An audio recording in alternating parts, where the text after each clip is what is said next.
Welcome to Hiraeth, the home of modern Welsh politics. According to the Royal College of Obstetricians and Gynecologists, each year in the UK, 21,000 women are diagnosed with one of the 5 gynecological cancers, and 7,700 women will die. The Senedd Health and Social Care Committee completed an inquiry into these cancers late last year, focusing in particular at the experiences of women with symptoms of those cancers and how they are listened to and treated by healthcare professionals, and what services empower, care and look after them. The Welsh Government responded recently, yet the number of patients being treated for gynecological cancers within the target 62 days has worsened since it was prioritised by the Welsh Government. Last week's Clare's campaign was launched to provide a greater focus on the Welsh Government's commitments in response to the Senedd report. Joining us to discuss the recent inquiry, the government response and Clare's campaign are Judy Rees, the long-time CEO of Tenovus Cancer Care. Good evening, Judy. Good evening. Lowry Griffiths, the Director of Support, Policy and Insight at Tenovus. Evening, Lowry. Hiya, Kerry. And Claire O'Shea. Claire, by background, is a campaigner and works in the third sector. She was diagnosed with cancer in 2022 and has since turned her skills to campaigning on women's health issues, and of course now leading Clare's campaign. Evening, Claire. Hi, Kerry. Okay, really want to thank you all for joining us tonight. I know you've had a very busy time of it in recent weeks. But before we get into the detail of the campaign and where things are, we want to give a bit of background. A lot of people in Wales might have heard of Tenovus, but some may have not. Judy, can you tell us a little bit more about the organisation and what you do? Yeah, of course. So we've actually been around for just over 80 years now. Started off by 10 Cardiff businessmen, hence the name Tenovus, and originally was just a charity that did good deeds in the community. And over the years, that's changed. We've become very focused on being a cancer charity. And our strapline really is that we give hope, help and a voice to people affected by cancer. And that's in the form of practical and emotional support. So we have a number of services that we deliver, including things like benefits advice, counselling, choirs, specialist nurses. We have some mobile support units that we work with the NHS with. But another important strand of our work, apart from delivering those services, is the work that we do around insight and influencing. And I guess that's the piece that we'll be sort of focusing on this evening, I think. Thanks, Judy. Lowry, if I can turn to you, the background to this podcast is both the Senedd inquiry and the campaign, which was recently launched. But that inquiry, can you tell us a bit more about that and what Welsh Government have committed to in their response? Yeah, so there's been challenges around gynecological cancers in Wales for some time. The waiting times for these particular cancer types are quite poor at the moment, and variation across different health boards as well. So some health boards doing better than others. So the committee decided to look into a little bit more detail around some of the challenges within gynecological cancer and those outcomes for women in Wales. And what we did at Tenovus was facilitate women to feed into that inquiry. And we didn't realise at the time quite how emotive I think that contribution was going to be, because the Senedd engagement team really worked hard to make sure that women's voices were heard, and actually that those voices were heard as part of the evidence sessions, as opposed to something you'd pre-reading or pre-watching ahead of those sessions. And they really, really hit home and had a huge impact. So we had the recommendations from the inquiry, and they were numerous. There were 26 in total. And we recently had the government's response to those recommendations, many of which they did accept, but unfortunately some that they didn't. And I think one of the bigger challenges was the tone of the response, which kind of talked about consistently high levels of satisfaction within NHS services, which I think grated slightly, especially for the women, including Claire, who'd really contributed to that inquiry. And we know that other women had poor experiences as well. But it's good that the recommendations have been accepted. But as usual, these things are okay on paper. We need to make sure that they're actually implemented. And that's part of what we want to ensure going forward. And Claire, that brings us to you. Thanks again for joining us. Now, I'm familiar with this story, but I do want to ask you tonight if you can talk us through how you've got to this point and launching of Claire's campaign. I'll give you the potted version potentially because it's been a saga that's crossed a couple of years. I was originally diagnosed with a benign condition many, many moons ago, which was irritable bowel syndrome. Having seen my GP several times, have kind of gone back and forth, said the medication for IBS wasn't working, blah, blah, blah, blah. Over the course of nearly a year, I then saw a woman GP based on some Radio 4 program I'd been listening to, which said women get better treatment from women medics. In fact, men and women got better treatment from women medics. So I was still concerned, rang my GP surgery, asked to see a woman. And at that point, I was then referred to an emergency cancer referral to University Hospital Wales, at which point I was then downgraded to a benign condition, which is called a fibroid. I'm sure lots of women listening to the podcast will know what those are, potentially less men. They're not very commonly talked about. So I then waited again on a waiting list for about 9 months, thinking I had a benign condition, had open myomectomy, which is quite a major procedure to remove the lump. And then 6 weeks later was told it was in fact cancer, a very rare cancer called leiomyosarcoma, but it had presented as a gynecological cancer. I thought I had the all clear, so spent a very celebratory Christmas, thinking that I'd caught it early. But in the back of my head, I knew that wasn't the truth because I knew I had been toing and froing with medics for a long, long time. So a few weeks later, I asked for an additional scan because I had spotted in my medical notes that I had some cysts on my liver, and I said nobody had ever discussed that with me. What did it mean? I did my own research and it said that leiomyosarcoma, when it spreads, can present as cysts in your liver. So I asked for an additional scan. And at that point, I was told that my cancer had in fact spread. And I was stage 4, which is because it had spread to my lungs, my liver, and my sacrum, so my hip bone. And then I was offered palliative chemotherapy. So my only course of treatment from there was to have palliative chemo to try and keep the disease under control. That was about a year ago. I'm a year clear of my first set of treatment, and my prognosis was only about 12 to 18 months. So I am bucking the trend in that respect, for which I'm grateful.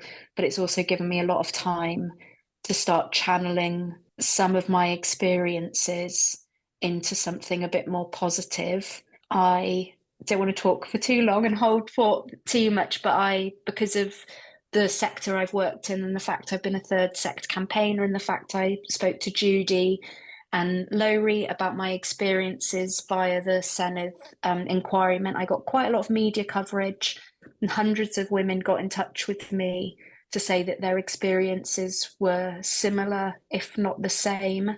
And I decided that I wanted to do something about that.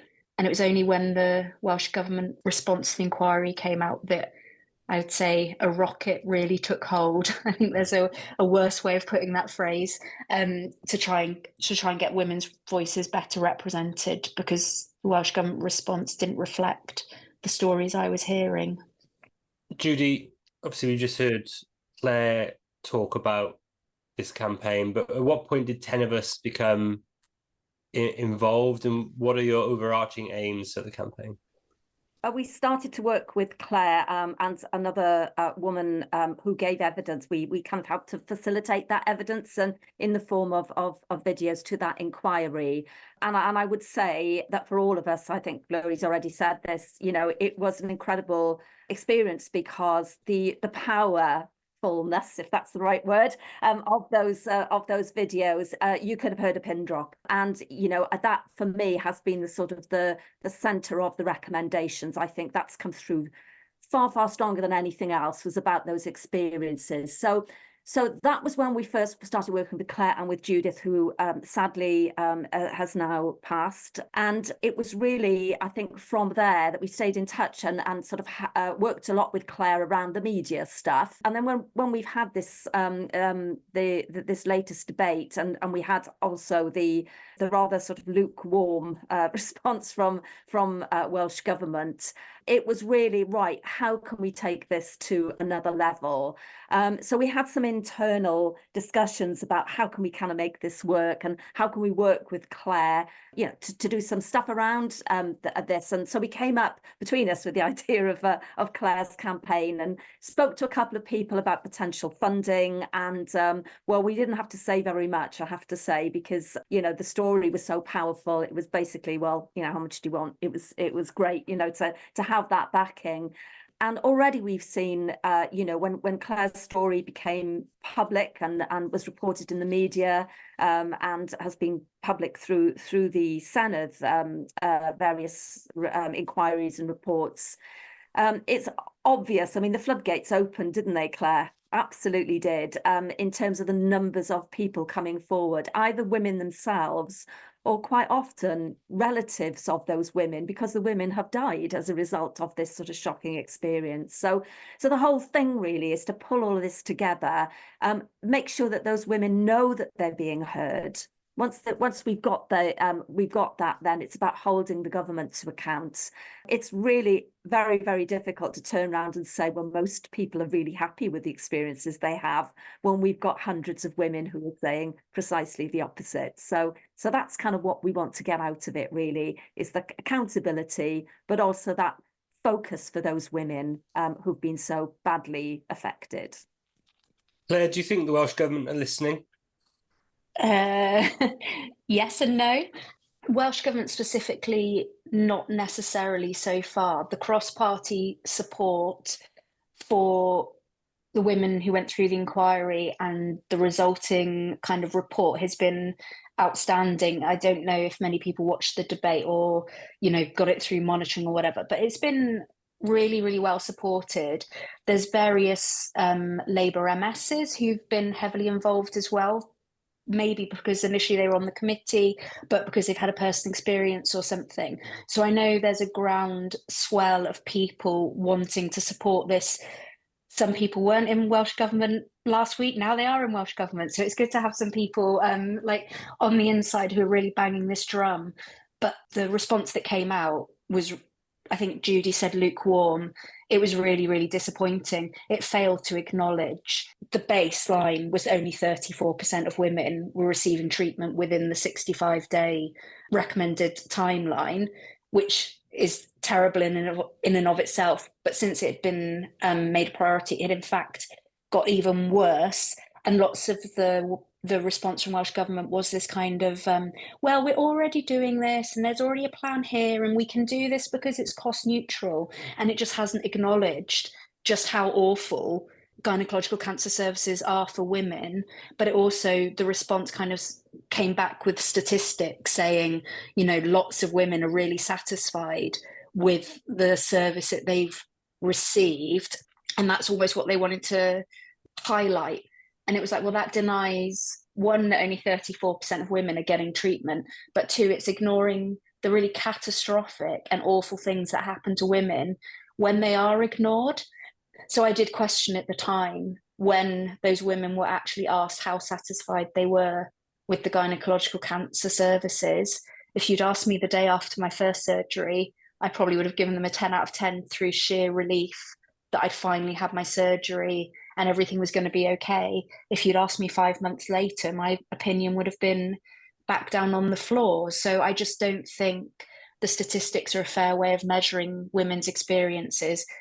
Women who tell you they've had a bad time through whichever means should be the marker, and the women who've had the worst experiences should be the learning point. Like, that's the experience you take and you learn from, and that didn't feel like it had happened. That said, Alina did open with an apology at the beginning of the debate this week. Alina, the health minister, which I think was really welcomed by lots of people, and I'm hoping it's now a change of tone, that women's voices are going to become more important than the statistics we've been using, or Welsh Government have been using as a kind of defensive mechanism. I've talked a lot about my own experience with my mother and her experience of the cancer pathway. Laurie, do you think that cancer treatment pathway is at all functioning? It's a challenge, isn't it? To know what's going on at each individual health board level. And I think therein lies the challenge, because different health boards are responsible for their populations and they're going to be delivering things in slightly different ways. And that creates inequality and inequity within the service. So some women may be getting excellent care, really timely care, and other women unfortunately may not be. And you know, the challenge as well, if something's misdiagnosed early on, as had been with Claire, you know, that diagnosis then is even longer.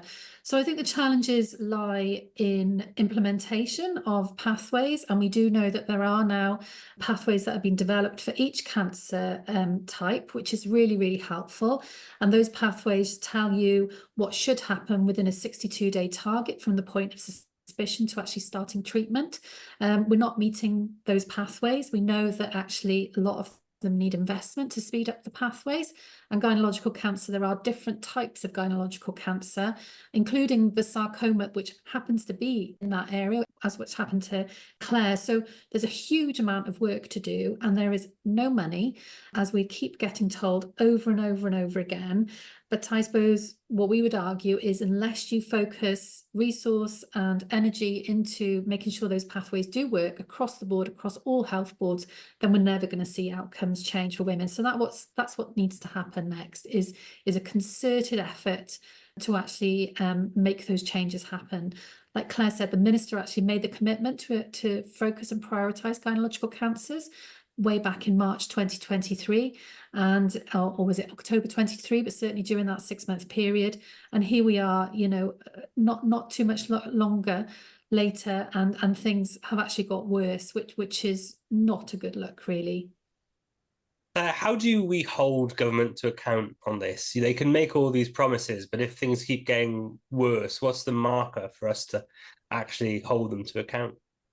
I think there's a real... I think that's one of the... Sorry, Claire. Sorry, Laurie, I was going to say, it's like that's the hardest thing, isn't it, that we've discovered, is even when we've been trying to read these reports and like look at all the pathways and look at the plans, you just end up in a quagmire of like, how do I even unpick all of this and see where the accountability lies or who's in charge? But Laurie, I get the quagmire effect. You actually do it like every day, so I'll let you say. That is the ultimate question, isn't it? How do we hold to account and make sure that people are delivering on the commitments that they've said they're going to deliver on, and be that government or more locally at health board level? And there is a challenge here, because we know that our governance arrangements around the NHS currently don't work. It's based on goodwill and relationships being positive, and actually there's no mandate for health boards to deliver on government policy, which I think is a massive problem when we're trying to improve things across the board. So I know that people are trying to get to grips with it. The minister has actually pulled together an advisory group to scrutinise some of this and see what potential solutions could be going forward. And we've got Audit Wales involved now, and they're carrying out a review of cancer services and the governance arrangements around cancer services. So we know it's a challenge. It's recognised by government that it's a challenge. New arrangements have been set up. We're yet to see progress in the areas that we want to see. But hopefully, as things improve through their plans, things might change. We shall have to see, Matt. I mean, me and you, Laurie, have talked a lot about the data, and I want to talk about cancer services as a whole, but I'd be keen to get your understanding of where we are from a data point at the minute, trying to understand the variety of different data points. So whether that's waiting times for treatment, waiting times for diagnosis, quality of care while we're there. What do you think the data landscape is for those people trying to understand what's going on in the Welsh Government and the Welsh NHS at the minute? I think things have improved slightly. We've had a significant investment from Welsh Government to replace the cancer informatics system. But what we do know is actually they haven't been able to fully implement the new system because of phasing and money running out for different phases. So we're kind of waiting on news as to whether or not we'll get additional funding for the next phase. So that's a barrier, and that's a barrier to us then taking part in national audits, which means we can't compare ourselves with other parts of the UK. So there's a challenge there. We know that work has been done by the Welsh NHS executive to develop dashboards for waiting time. So that's really positive. So we have got management systems now which can give you a real life kind of commentary on where we are in terms of our data. So things are improving, but they are way off where they should be to enable us to be able to drive the improvements that we actually need for cancer services in Wales. It's certainly one of the biggest challenges, I think, that is talked about across the board for all the different cancer sites. But progress is being made, to be fair. And credit where credit's due, but it's been such a long time coming. We've been talking about replacement for the cancer informatics system for over 10 years, if not longer. We knew it was coming to its end and we had to replace it. And we're still in 2024, not fully implemented a new system that would actually do everything that we require it to do. So work in progress, to say the least. I think, you know, we run into problems as well when we try and compare ourselves with England. And, you know, there is a lot of that, well, England's doing better, Wales is doing worse, and, you know, and lots of that ping-ponging. But actually, we're not measuring the same thing, are we? So, you know, so in a sense, that's always an issue. So, you know, for me, it'd be really helpful if we were actually sort of deciding amongst ourselves, agreeing amongst ourselves, we were measuring the same thing. And I just want to say one other thing about the data, that, you know, we've got this old shiny new system, which is fantastic, and as Laurie says, you know, it's positive and we're moving forward, but we're still hitting issues, things like, you know, recording ethnicity of people, for example. You know, we're not routinely doing that, and in some health boards it's shockingly low. So, you know, how can we sort of say or actually look at, you know, cancers may be more prevalent in a particular ethnic group if we're not actually recording that as they're coming through the system. So, you know, there's a lot of work still to be done on what I would consider the basics. And actually we were told at one point, weren't we, Laurie, that you know, this isn't a priority. And I'm thinking, well, if that's not a priority, please tell me what is, because, you know, for us that's quite fundamental. Why do you think we are struggling to see all this excellent work, all this incredible promise turned into delivery? Well, that's the big question, isn't it? Like, I see there's like incredible promise, but I feel like what I'm being promised in the grand scheme of things should have been promised 10 years ago, and we're already incredibly behind the curve. Like, I've been quite lucky, for example, to go to Royal Marsden to potentially take part in a clinical trial.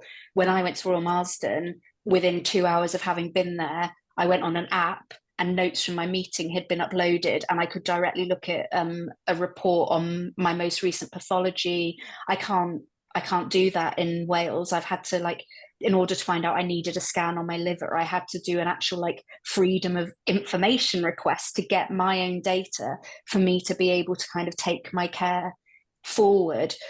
I've said all along, every professional I've met along this journey has been excellent. I've trusted every single one of them for as long as that was reasonable. Maybe I lost trust in my primary care, I have to say.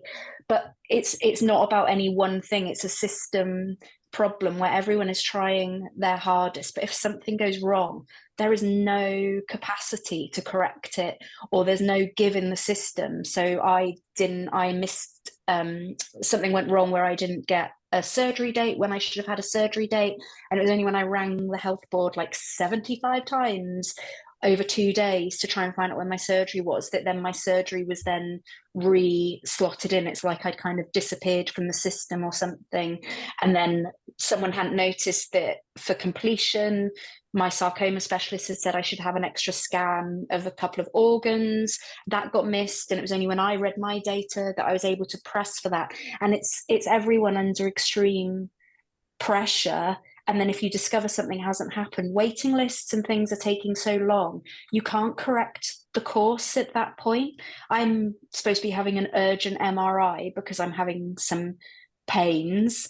in my bone, which may or may not be cancer related, but I won't know until I have that scan. And even in cancer, our like National Centre of Excellence, I guess, we're now waiting for weeks on end for what should be quite routine and urgent given the aggressiveness of my cancer. So the willpower is there, and lots of the consultants I work with know I'm a bit of a campaigner, and we have long discussions about what should happen, and they're very aware of the pressure they're under, their colleagues are under, even the administration is kind of under loads of pressure. I'm kind of laughing as I talk because I've got 2 letters here for 2 different appointments on one day in a hospital, and you just think, why couldn't I have just had 1 letter? And sorry, I'm going to go really micro because these things just start to frustrate me, but it needs to be looked at a micro right up to a macro level and unpicked. And for me,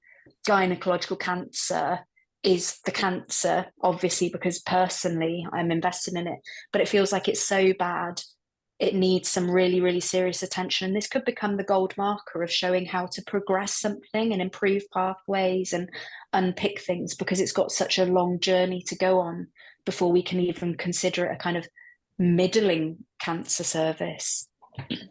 I just want to come in quickly, disturbing Matt's part of the script here, but those kind of administrative aspects that you just mentioned there, Claire, a few friends have been in similar circumstances, and it's a lot of those which really get to them. The fact that they get the 2 letters, the fact that they get a phone call, no message is left, then they ring back, they're stressed, they're worried. No one then knows what the phone call's about. And it's that mental health aspect about it. I'd like to ask all 3 of you, because you've spoken to a lot of women for what you've been doing for the inquiry and the campaign.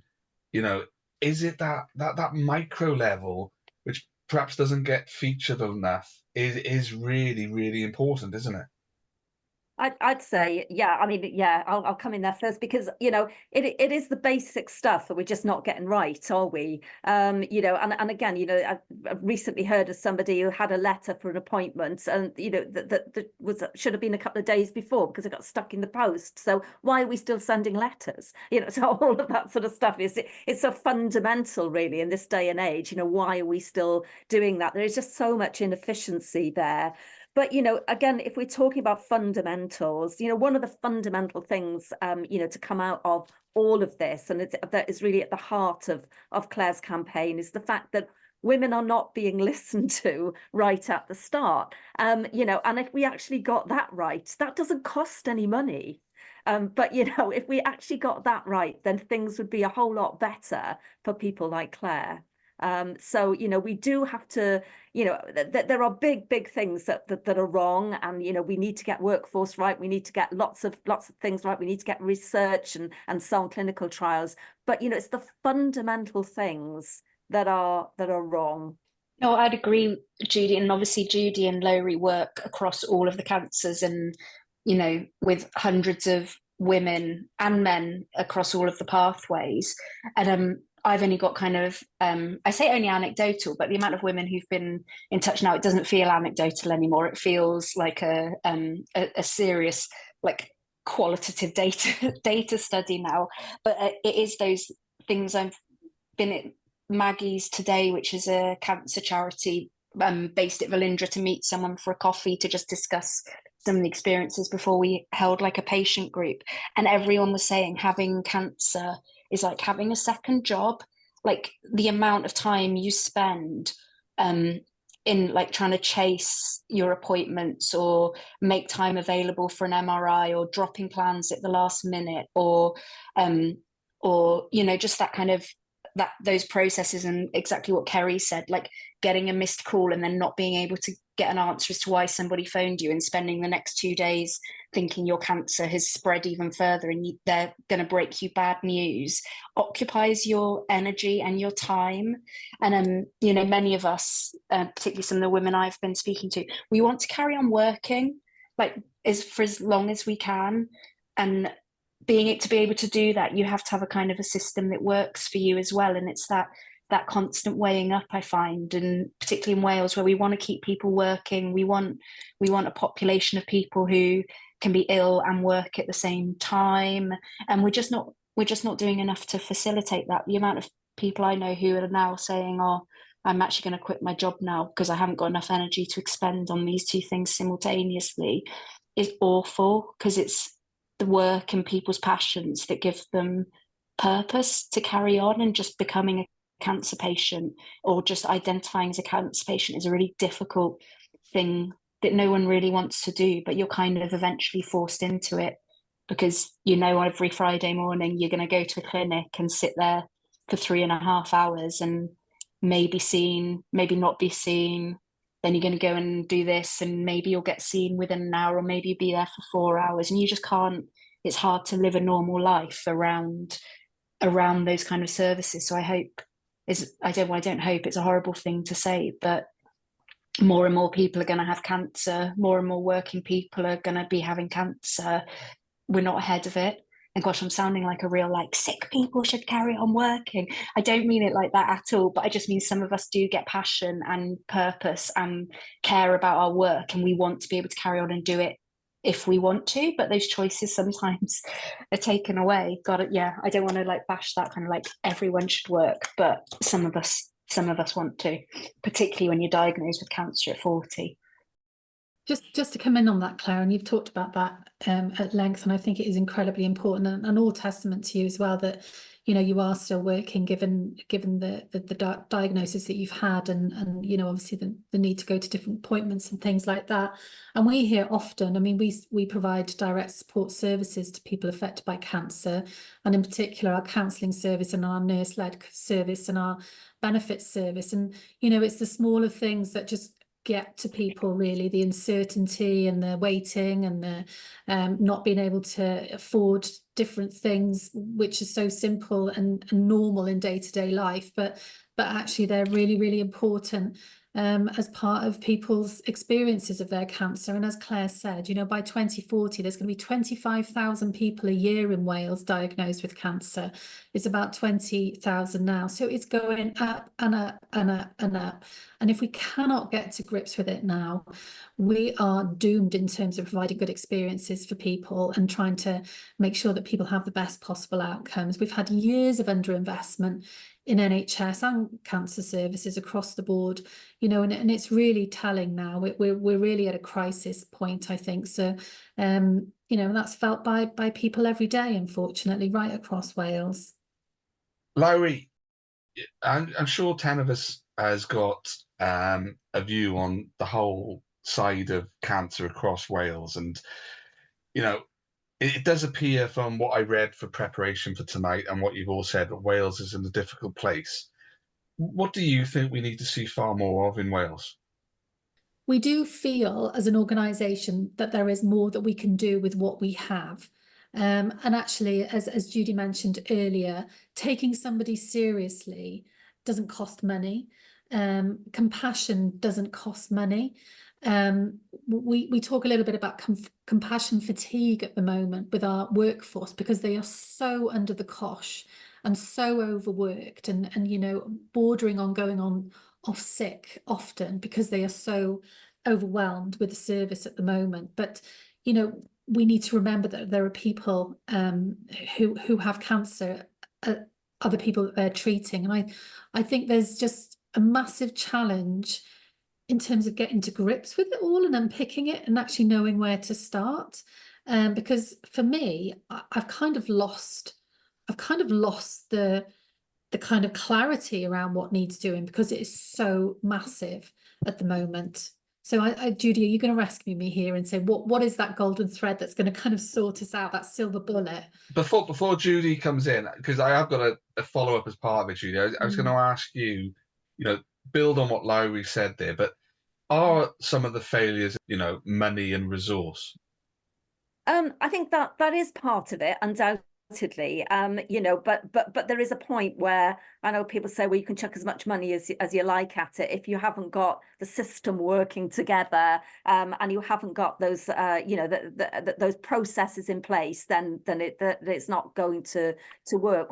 One of the things I was it came to my mind there about, you know, like what we don't do very well. Well, I tell you what we do very well, and that's something called pilotitis, you know. So I've never been in a country that has so many pilot programs to test this, that, and the other out.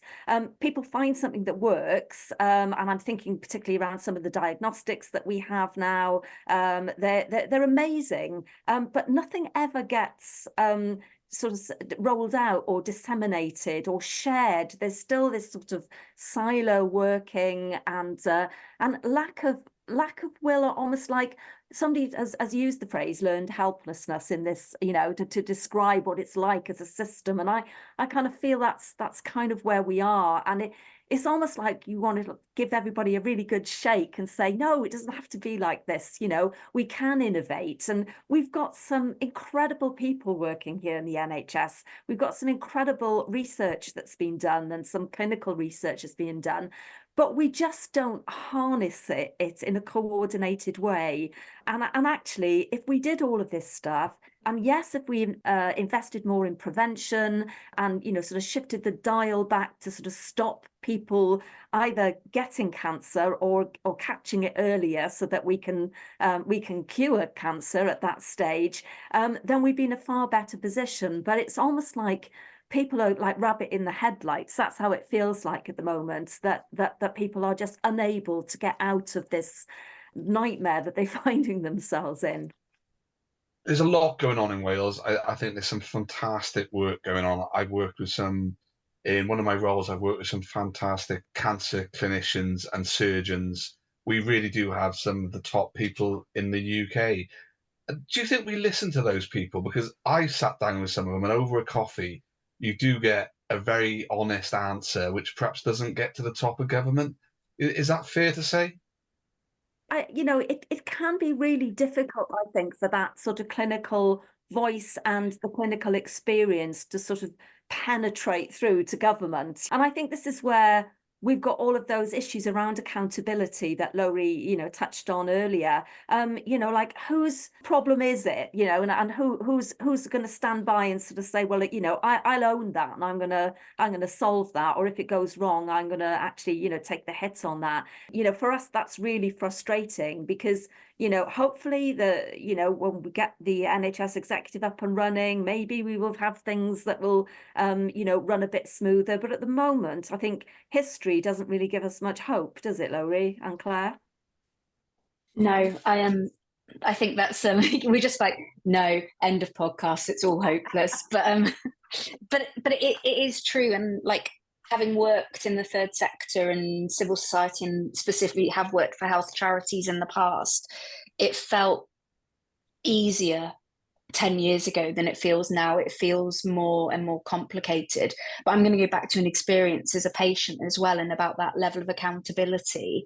Like, how are you meant to register as a patient if you're not having a good experience? You don't want to complain to the person giving you care because you want a good relationship with them, or you have a good relationship with them and it doesn't feel like it's their fault that your appointments haven't happened, or this has gone wrong, or they missed some notes. You don't want that. Your next level is to like actually complain to your health board, which is time consuming and a horrible thing to have to do when you're dealing with cancer and you're just trying to like get to the next day. So there's not many mechanisms for which patients can confidently and comfortably hold their treatment, the people giving them treatment, to account.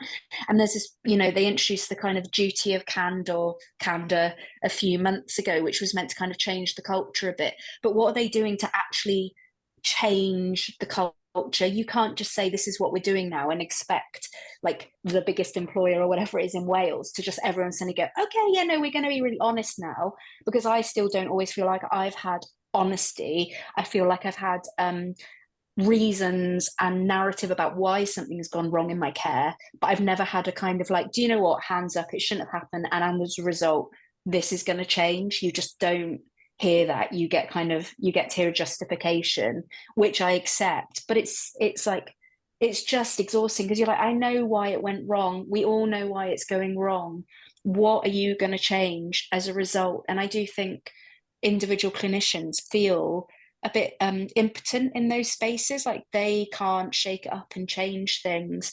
nor can the next level, nor can the next level. And then a rhetoric that I have heard coming from Welsh Government, it's like, well, we don't make clinical decisions. We don't make decisions about service delivery. But you don't make the decisions, but you need to hold to account the people who are making those decisions, because you are our government governing on our behalf. And I just, I lose the will to enter into this debate, because then they say, what would you do? And I was like, I would have diagnosed me early. I would have listened to me. I would have validated my experiences. I would have made sure I had surgery within 6 weeks. I would have made sure if I had gone to have cancer that I would have heard back in 2 weeks. Like, everything would have gone better. But where I don't know where those levers are to this day. I think there's a rhetoric that's kind of popped up alongside the waiting times in the last 12 months. And that's every month we've told X amount of thousands of people that they don't have cancer.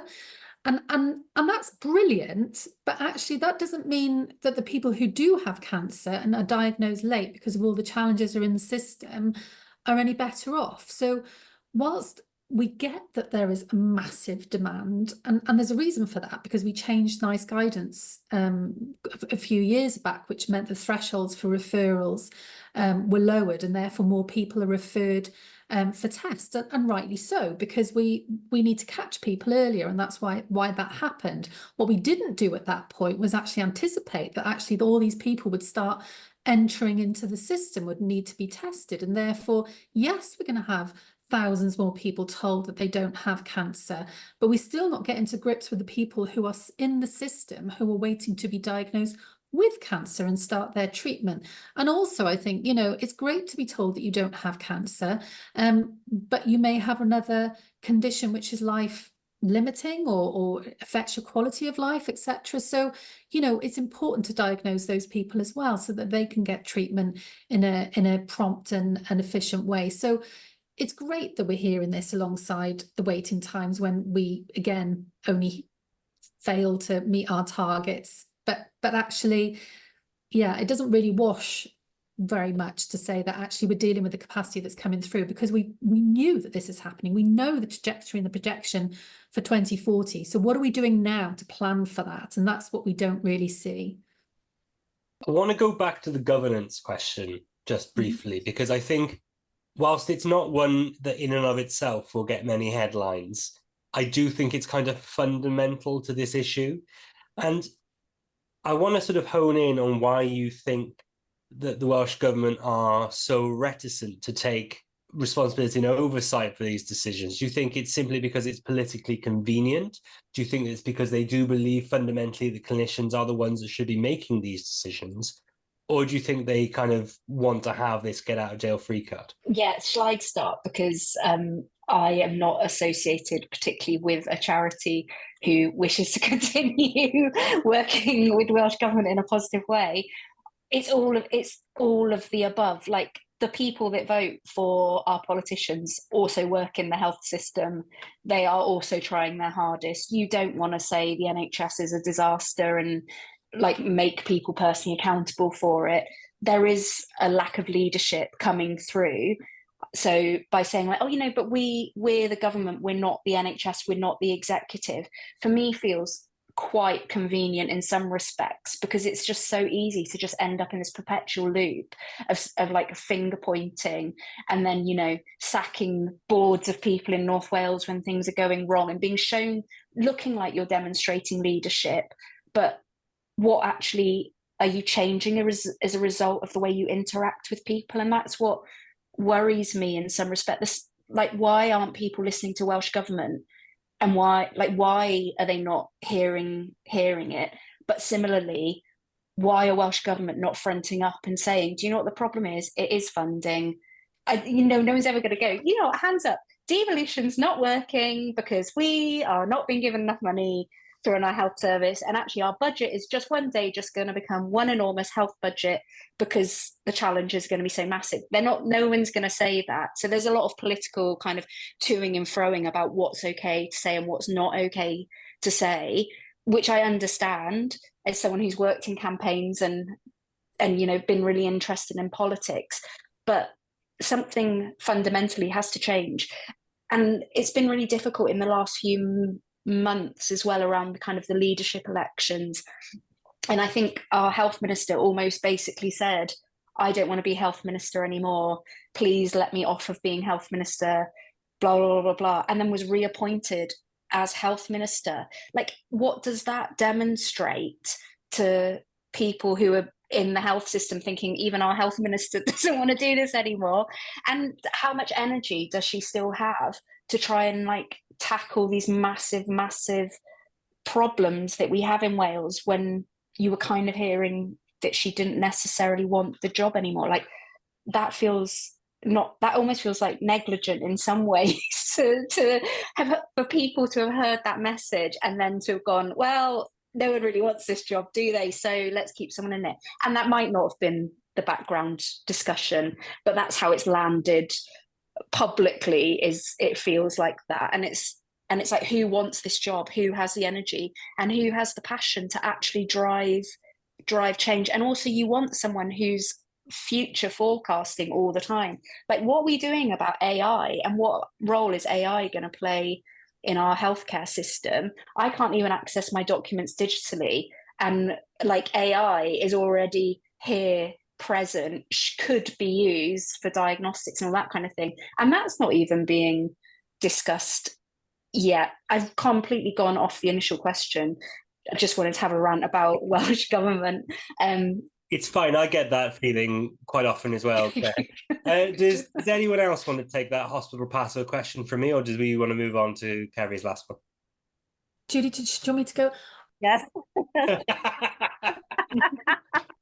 I'm really passionate about this area, actually, and I think it is the fundamental challenge that we have got to get to grips with. To be fair to Eluned Morgan, she's trying to get to grips with this. She's trying to understand this governance deficit that we have in Wales, which means that no matter what she says or asks of health boards, she cannot make them do it.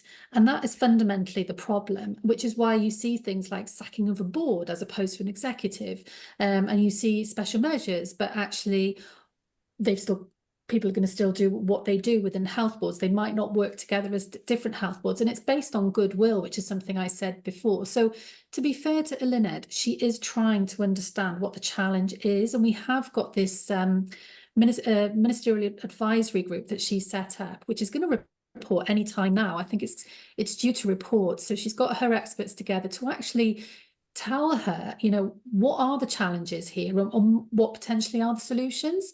And I think that's going to be a key publication for us in Wales to understand what comes next, if anything. And it will take a brave minister to actually push through recommendations if they actually do call for primary legislation to change those arrangements. But actually, are we at a point where that's what's needed so that we can actually fix these challenges? Otherwise, we're going to still be in this kind of situation where everyone's looking over their shoulder saying, well, it's not my responsibility. And we will ultimately hold the minister and the government to account on this, because that's where power lies, isn't it? But actually, the minister, unfortunately, has got her hands tied behind her back. But that's the making of the government. So, and around we go.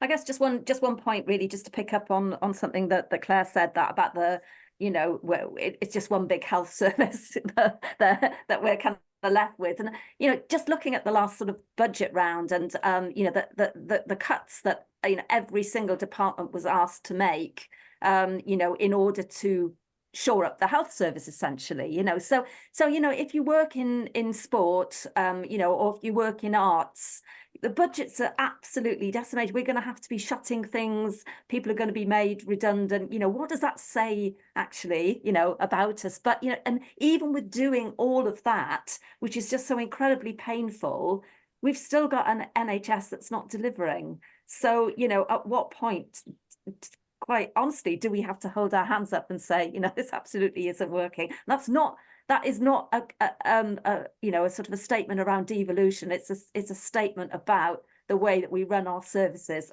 across really.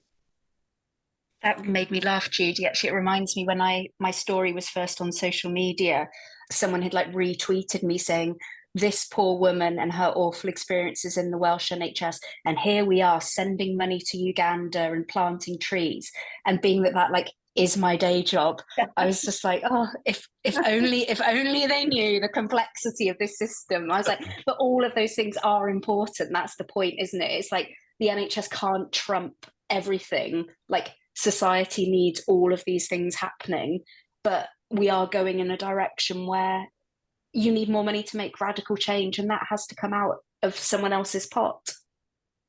We're coming to the end of our pod tonight, so thank you all for joining us. But Claire, I do want to end, with your experiences and the campaign. We haven't really spoken hugely about the campaign in the last hour. The launch was last week. You had great coverage. Congratulations for that. You were a media diva, I think it's fair to say, on that day. Can you just talk us through about the campaign and, what do you really want it to achieve? Yeah, my fame continues today because I'm on this podcast and then Sharp End tonight as well. So I'm feeling a bit like a Welsh political media diva, which has always been an aspiration of mine. So thanks for making it happen.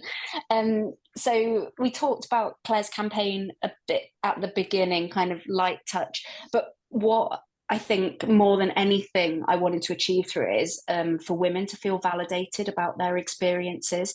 If there was nothing else I could do, it was to say, you're heard, like you've had an awful time, your experience is bad, you have got stage 4 cancer, you've lost a sister, you've lost a wife. Like these stories were just out there and they were coming at me in a way that I couldn't particularly cope with not long after I'd been diagnosed, because I was kind of keeping my own boundaries in place and just having to, get through the crisis and the catastrophe I was facing and coming to terms with what was going to happen next for me.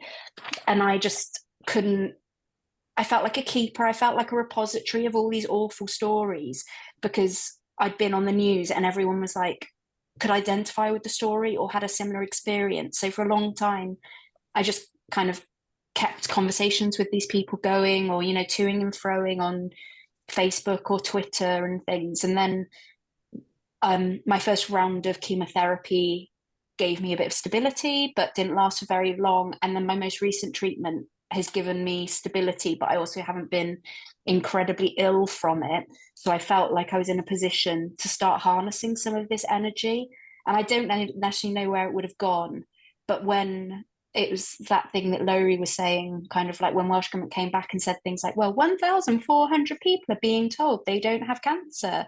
Let's all celebrate. I was like, yeah, but what about the 400 women who die every year in Wales when they have been diagnosed with gynecological cancer? Why are we painting over that with positive statistics? Let's validate the women who are having a bad time. But let's also hear those stories so that we can make improvements as we go along. So my biggest bugbear probably now is my late diagnosis by my GP, and I'll always look back on that and think what could have been, and that and then not being on a waiting list, that's another moment where I think what could have been. And I want to hear everyone's what could have been stories, so that even after I'm long gone, which could be in 3 months or could be in 5 years, who knows, that there's a repository for those stories and there's energy around those stories for that kind of improvement to continue. And I've been really lucky because Tenovus have wrapped around me and supported me with this. And there's been points in the last few weeks where I've been like, oh, I can't even like gather myself to do my day job, let alone also campaign on these issues. So Tenovus have been there to support that, and lots of other agencies in Wales like Deryn, Cowshed, and I'm going to absolutely butcher a Welsh word like pobl, I think. And there's just so many people who've just set forward and said, like, we know what your experience is, or we know someone who's that's happened to, and they've wanted to support, to help with that platform. So all I can hope for is if women just say, do you know what, I've been heard and I feel validated, great, because I felt really lonely, really, really lonely when I was diagnosed and I was being told, you've slipped through the net, you're an unusual case, it doesn't happen like this for everyone. And then to use those stories to make a difference for women afterwards. Like it's awful. Like even last week, I spoke to someone and their sister had died at 21 because she hadn't had her ovarian cancer caught because she was too young for it. And then several women have messaged in the last few days to say like HRT or perimenopausal is the reason that they were missing. All of these women are either stage 4 or going, you know, or kind of heading towards end of life, and that isn't okay. And we're a small country. It feels like system change should be easier, and I don't know I don't know why it's not. So I hope that there is some learning from this, and we can just keep the momentum going, because I guess the other objective is for this not to just be a flash in the pan, a moment where a report comes out and Welsh Government respond, but that actually we just continue to hold them to account on this. And I've got the energy to do that. They're going to run away from me when they see me next time. Last time they were they were really nice in the Senate, in the chat, but yeah, it won't be long before they're like, yeah, running to Tesco when they see me coming. Well, I think we hope that they see you coming for a long time to come. And yeah, so it sounds like you've got a busy night ahead. You've obviously done Hero first, always before Sharp End, so we appreciate that. I really like a really deep dive chat, so thanks for hosting it. I've got too much to say, so you can never get it on a short clip on the news. No, well, we do. You know, this is why we Hero is like it is. We think we can go into a bit more detail than some of the mainstream do. So we do appreciate all of you coming on and spending some time with us. You know, let's hear a little bit more about the campaign. If people want to know more about Claire's campaign, where should they go to? Is there website, social media? Yeah, and this is the moment where I should have actually prepared. So Claire, if you Google Claire's campaign, hopefully someone's done really good stuff with search engine optimization and it will just come up. But if it doesn't, there is a Twitter, which is Claire without an S, Claire campaign. So you can find it there. Tenovus, who are a well-known brand, also have links through to it on their website. So if you can't find it, then just go to Tenovus, because they're hosting and looking after the campaign for me. So that exists. No, we'll tag all those. We'll make sure we've got the right tags in our social media. But, you know, all three of you do other things as well as this. And if people want to hear more about what you do, you alluded to your day job there, Claire. If people want to find you on social media, have you got a preferred method? So I'm I'm not on Twitter, am I? I'm on X or whatever it is, and I might not be on there for much longer because it is a bin fire these days. But for now, I'm CL O'Shea without the apostrophe, so CLOSHE. And also, because I'm a millennial, I'm on Instagram as well. And actually, I spend quite a lot of time recording stories about my cancer experiences on Instagram. And I'm photo, so FOTO _Claire on there, and that's where I get a bit more raw and a bit more emotional sometimes when I'm kind of going through the thick of it. And I know lots of people have found it helpful to watch those videos to really understand what it's like going through it. I think we do all the social, so we will try and get that as well. Judy, if people want to hear a little bit more about you or Tenovus, have you got social preference? So the best place for everybody to start is our website, so tenovuscancercare.org.uk, and from there we're on everything. We're on everything, and they're all on there. So yeah, we're active right across social media. So and obviously it's not obviously Claire's campaign is a big thing for us, but as you mentioned, lots of other things that we do, lots of other things that we are sort of fronting in Wales, including a lot of work around lung and upper GI and inequalities generally. So if anybody wants to find out more, then that's a good starting place, and then to follow us all on the socials. We may well come back and talk about that, particularly health inequalities. It's another interest of mine. Lowry, a personal social you might want to share? Yeah, so I am on X. I'm not a millennial, but I am also on Snapchat, Be Real, and Instagram, just so I can follow my children. So it's probably best not to follow them. So probably X is the best, and that is at Lowry Ellis Griff. So Lowry Ellis _L Griff, GRIFF. And you'll see me talking about Tenovus and all the amazing things that we do, because it is an absolutely brilliant charity. And also my dog, who is just a joy to me. So yeah, if you're interested in dogs and cancer charities, then follow me on Twitter. Well, what a juxtaposition. Absolutely.